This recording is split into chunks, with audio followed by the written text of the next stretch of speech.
La vie peut ressembler à de vraies montagnes russes, composées de phases down, pouvant aller jusqu'à des états dépressifs, et des phases up, où l'on a l'impression d'être sur un petit nuage. Je t'ai souvent parlé de comment gérer les journées où tu as envie de disparaître, ou de rester caché sous ta couette.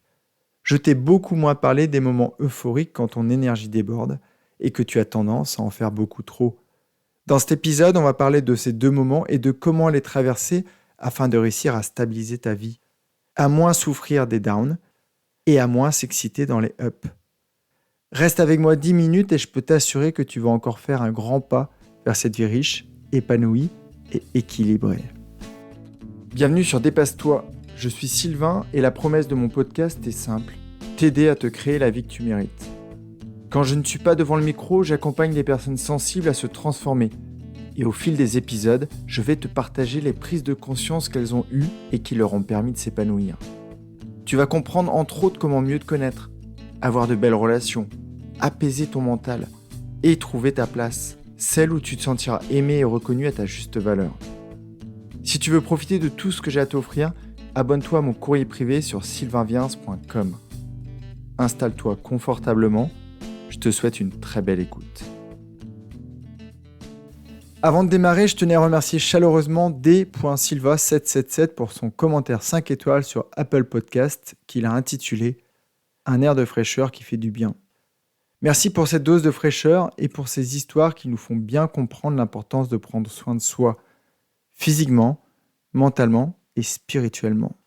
Le tout par des choses simples que tu nous décris si bien. Je recommande vivement un numérologue intimement convaincu. Merci à toi, gentil numérologue intimement convaincu. Comme tu le dis, une vie heureuse tient à quelques petits apprentissages que j'essaye de décrire au mieux. Merci pour ton commentaire et j'espère qu'il aura donné envie aux autres auditeurs de faire comme toi. Revenons au sujet du jour, ne plus souffrir des oscillations de la vie et réussir à la stabiliser. J'avais envie de prendre une image pour commencer. Il y a quelques mois, j'ai investi dans un nouvel appareil électroménager. J'en avais marre du fil électrique de mon ancien aspirateur. Alors j'ai investi dans un nouveau. Et un de mes amis m'avait maintes fois vanté les qualités de son balai aspirateur. Avant d'utiliser cet aspirateur, je fais 3 vérifications. L'état du filtre, le bac à poussière et la plus importante, la batterie. Je ne l'utilise pas si cette batterie est à moins de 20%. Sinon, ça détériore sa longévité. Je suis aussi vigilant à ne pas la laisser en charge trop longtemps. Arrivé à 100%, je crois que ça détériore sa durée de vie. Pour le corps, on devrait faire pareil. On devrait tous les matins checker notre niveau de charge. Je me rends compte que je suis à 20%. Je décide de me recharger, en dormant, en ayant une activité sympa ou en méditant. Je me rends compte que je suis à 80%. Je joue à la vie comme si de rien n'était. Je me rends compte que je suis en surcharge. Je ralentis volontairement et consciemment afin de revenir dans un état stable pour éviter la surchauffe. Quand on est extrêmement fatigué, tu dois connaître ce qui te fait du bien. Une balade à vélo entre les arbres, un déjeuner calme et agréable avec un ami, un livre, un bain chaud, une pause, une sieste, une méditation. Mais que fais-tu quand tu te sens excité et que ta batterie déborde ? Aurais-tu tendance à accélérer ? Aurais-tu tendance à en mettre partout, comme je peux le faire de temps à autre ? C'est encore un de mes travers et j'essaie de le corriger. Je sais comment gérer les moments down, en lâchant prise, en prenant soin de mes besoins, en m'en rappelant que je suis assez et en regardant tout ce que j'ai déjà. Mon problème actuel, c'est quand je suis up. Quand je suis à 120% de batterie, à cause de superbes nouvelles, d'un démarrage avec un nouveau client ou une sorte d'alignement des planètes, je pousse la machine. Et des fois, je la pousse trop fort. Je vais avoir tendance à reprendre des nouvelles de mes anciens clients pour savoir comment ils vont et comment leur vie a continué de s'améliorer. Je vais partager plein d'idées sur les réseaux, ce qui va ouvrir de nombreuses discussions ou rencontres en message privé. Je vais aider ma petite fille à ranger sa chambre, ma conjointe à lancer son activité, un ami à se sentir mieux. En fait, quand je suis dans une période super positive, j'ai tendance à réenfiler ma cape de Superman sans me rendre compte que ma batterie commence déjà à se vider. Alors heureusement, grâce à une question super simple et une posture introspective, je reprends conscience de mon état de charge, sauf que souvent, il est trop tard. J'ai des dizaines de discussions ouvertes sur les réseaux sociaux. J'ai des appels découvertes de prévus. J'ai reçu des dizaines de mails du monde entier de mes auditeurs et j'ai envie d'y répondre. J'ai des invitations à droite et à gauche de personnes qui veulent échanger avec moi. Pour donner une image, j'ai ouvert toutes les portes et les fenêtres de ma maison et tout le monde essaye d'y entrer. Je les ai invités, c'est normal. Donc je ne peux pas leur en vouloir. Mes intentions étaient louables, sauf que je me suis oublié et j'ai pas vérifié l'état de ma batterie. Ce sujet ne touche pas que moi. En ce moment, j'accompagne une femme qui s'est embourbée lentement mais sûrement dans l'immobilisme et l'inactivité dans tous les domaines de sa vie. Sans s'en rendre compte, elle a arrêté de stimuler sa vie de couple, laissant son partenaire s'éloigner d'elle. Elle a arrêté de questionner son futur professionnel, mettant tous les jours un peu plus de distance entre elle et ses compétences professionnelles. S'étant en plus éloignée géographiquement de ses amis et de ses proches, elle s'est tout simplement isolée.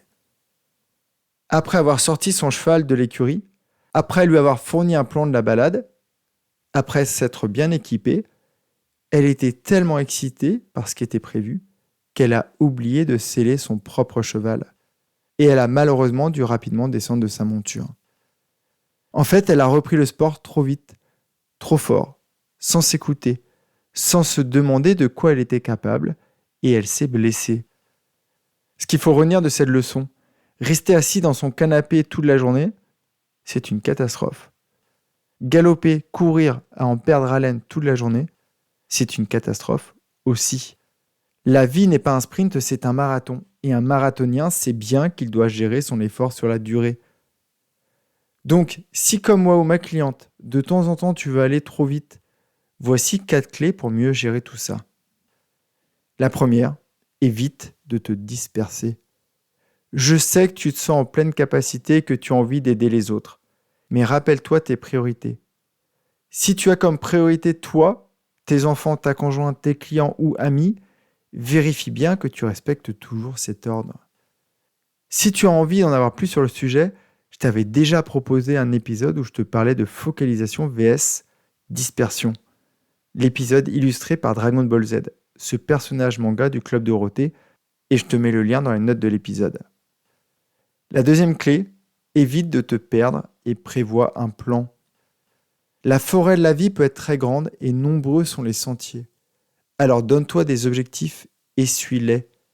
Je ne conseillerais à aucun bateau de s'approcher de la pointe du Raz sans carte et sans tenir compte des phares qui préviennent les capitaines des dangers potentiels. Fais pareil pour ta vie.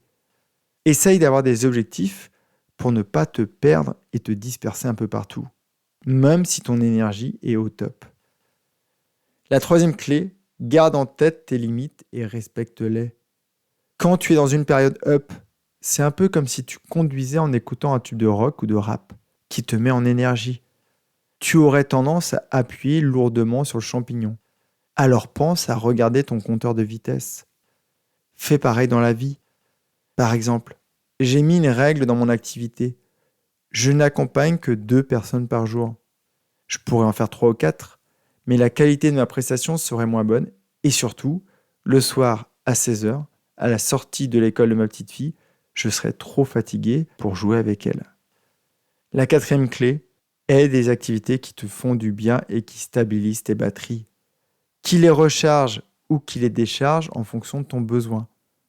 Par exemple, fais du sport pour évacuer le trop-plein qui pourrait t'empêcher de dormir, à cause de jambes qui ont envie de bouger ou d'un cerveau surexcité qui a envie de réfléchir.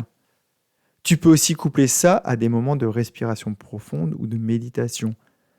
Tu retrouveras vite un meilleur équilibre et une batterie correctement chargée. J'espère que tu prendras le temps de réécouter ces 4 clés.